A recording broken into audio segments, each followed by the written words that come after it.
Hi everyone, my name is Charlie and today I have my October wrap-up. October was mainly focused on the books I was reading for Victober.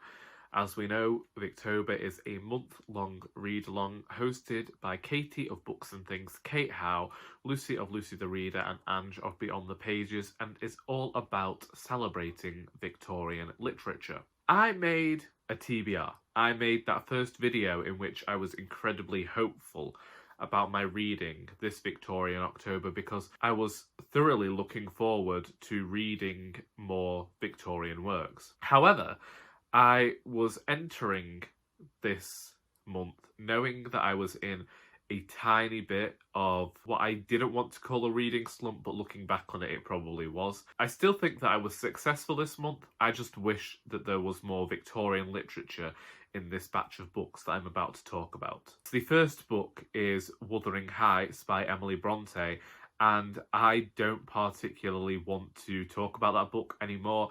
As we know, I'm never going to be the fondest of this book, but if you're after a strange tale of twisted revenge made out to be love, then you'd do okay with this book. Next, I read The Haunted Hotel by Wilkie Collins. This book was forgettable. A lot of people enjoy Wilkie Collins' prose. Sadly, I am not one of them. I believe that he writes what are deemed sensation novels. I don't know whether this counts, but this woman goes to the doctor and she is mildly hysterical. A woman has stopped receiving letters from her husband and believes that he has been murdered. Then the story is going to go to this hotel, as mentioned in the title. But it actually takes a while for us to get there. It goes around the houses a lot. I was glad for how short it was and to get a flavour of Wilkie Collins' style of writing. Admittedly, I was impressed by the fact that I thought that it was very accessible and that if you were a modern reader looking to get into Victorian literature, this would be a great book for you. Next, I read Spools of Thread by Angi Holden. I don't have this book because I borrowed it from a friend, but it is a poetry collection written by a local poet who also happened to tutor me when I was at uni. If I had the book with me, I would be able to think more about it and try and figure out what it was that I most got out of this collection. It seems to tell a lot of tales about motherhood and womanhood and the growing of people and the connections that we make. And I mean, like, connections between objects and how they relate to family and memory and that sort of thing. And I enjoyed that. I enjoyed this very homely, family-oriented sort of poetry. It was very inoffensive and stylistically it was what I've come to expect from poetry. I didn't find my mind blown at all, but that's not to say that this isn't a good collection. It just felt quite basic to me. That, again, is not meant in any way to denigrate the poet's work. Felt as though the poems could have been pushed further. The poems felt somewhat reserved, and I wish that they'd been pushed further because I think that we've got the bare bones of poetry here. We've got poetry that was edited well, with no roughness around the edges, and that's perfectly okay. It did things that I like in poetry.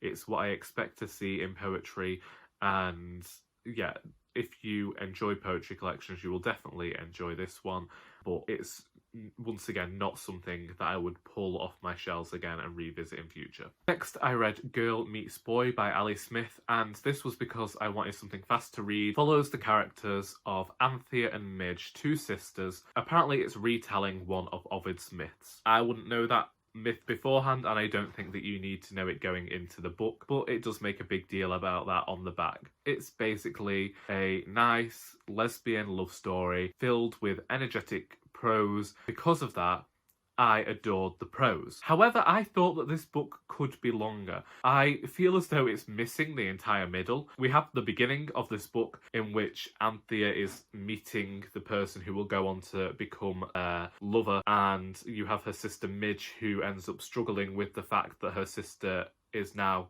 seemingly coming out as a lesbian, but there's also some reference to issues and ethical issues with this water company that the sisters end up working for. I felt as though we got the opening scenes to that novel and the climactic scenes to that novel, but we didn't get any of the build-up or any of the meaty stuff that we needed in the middle. I'd rate this book as exceptionally good in terms of prose, but in terms of actual story, I was left feeling as though it was lacking. Next, I read The Ice Age by Paul Farley. This is another book that I rescued from the bin at work. I enjoyed it for the most part. It did everything that I look for in poetry. It had the half rhyme, the assonance, all those things I say all the time, that I'm a big lover of thinking about the way that poetry will sound, and I get that sense of it. I think that's great, finding the rhythm within poetry, and I love that there are poems in here that do that. But once again, I find myself not really remembering any of the poems in here. In the past, I have read poetry collections too quickly, then struggled to think about what to say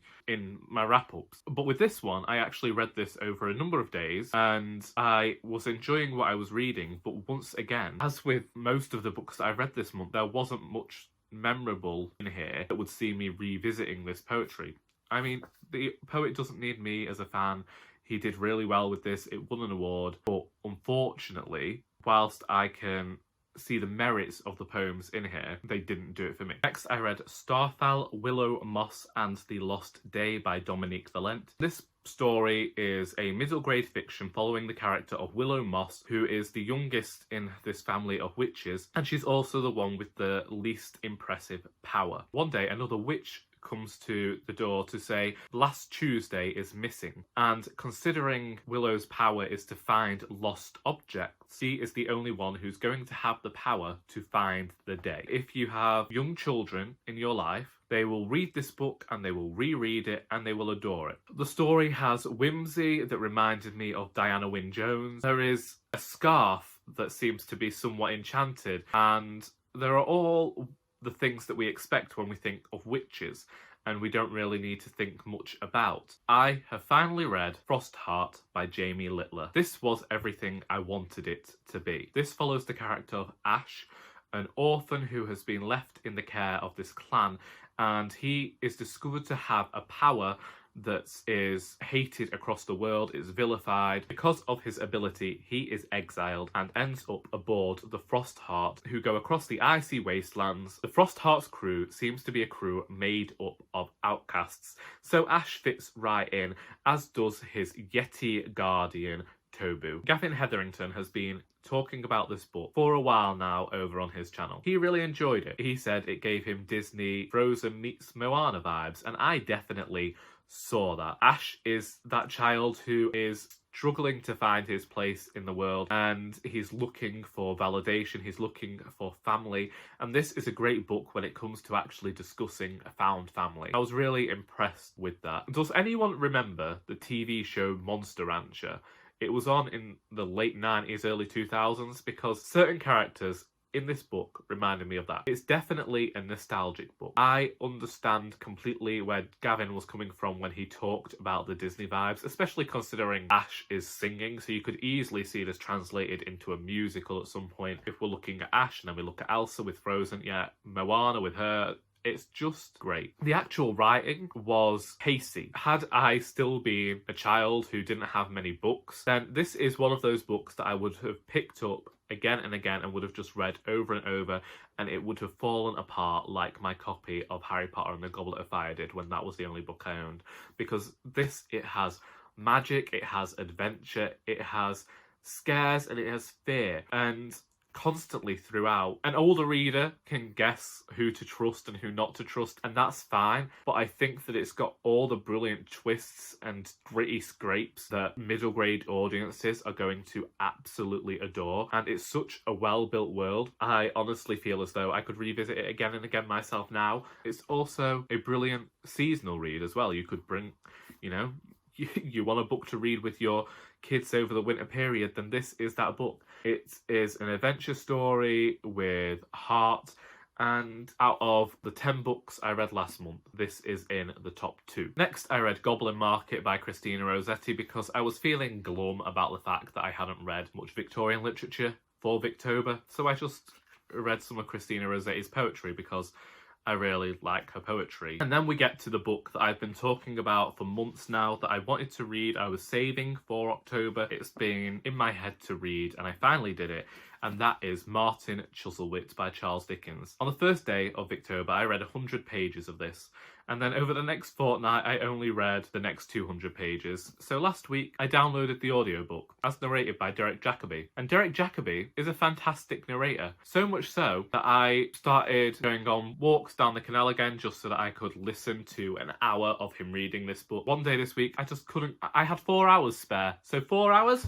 Listen to Martin Chuzzlewit. I adore it. Honestly, this is the other book that's in the top 2 of this month. Martin Chuzzlewit, if you didn't know, follows the character of Martin Chuzzlewit. And Dickens wasn't having the best time when this book came out because people didn't seem to like it as much as his earlier books, and I don't know why. I said that last week that this wasn't ever going to be my favourite, and my opinion might have changed somewhat, but that could be because I have lived in this world for the last few days. I might have found the most villainous creation in the character of Pecksniff. I don't think so far I've come across someone quite as horrible as him, because Pecksniff is an outright villain, but he does it in such an underhanded, snivelling, subservient manner that makes everyone think that he's actually the nice guy. And Tom Pinch has fast become one of my favourite characters in fiction. I can't deny that. This also has some of Dickens' most magical prose that I've ever come across. There were parts where I just had to stop in awe, passages that I reread just because I could not believe the breadth of his mind and how he was able to create such a image of London at the time. And obviously this book goes to America. I don't know why it goes to America. Well, no, I know why it goes to America, but I'm still not sure it was necessary. But I do feel as though characters grow when they're in America, so I'm kind of conflicted about that one right now. Yes, Dickens does go for the whole pantomime thing we're used to seeing in his books by now. Yes, Dickens does fall back on some familiar tropes that he's used before. Yes, I did find myself reminded of A Christmas Carol when it came to the elder Martin Chuzzlewit in the end. And, you know, Oliver Twist and Great Expectations. There was murder, there was intrigue, there was poisoning, there was everything. There was love, there was hate, there was friendship. I liked it. I liked it a lot. Finally, I read Soulbinder by Sebastien de Castell. I started this book in September and I read the last 320 pages over the last 2 days. This is the 4th book in the Spellslinger series, so I can't tell you a lot about it. It sees Callan on his own, really, for the most part, and I like that, seeing how he would navigate the world on his own. But honestly, it's not my favourite in the series. In fact, it's not really my favourite fantasy series. I know that they're quick reads, but they're always difficult for me to pick up because there just seems to be something lacking or rushed in the story. Whilst I enjoy Sebastien de Castell's Greatcoat series, I don't feel the same way with the Spellslinger series. With the Greatcoats, I had to read every single book immediately, and that's what I did back when I first read those. But with the Spellslinger books, I can give or take them. Last night, I was surprised to see I'd read 3 of them this year. I will read the next 2 in the series, but you can see that it's hitting its mark, but it's not hitting its mark for you. That's how I feel with these books. They're really great pieces of young adult fantasy, and I appreciate them for that and heartily recommend them to anyone who's looking for young adult fantasy. They're very quick, easy reads, but nothing brilliant by any means. And them's the books. If you've read any of these books and would like to discuss them, then please feel free to do so in the comments. I hope you've enjoyed this video, and until next time, that is all.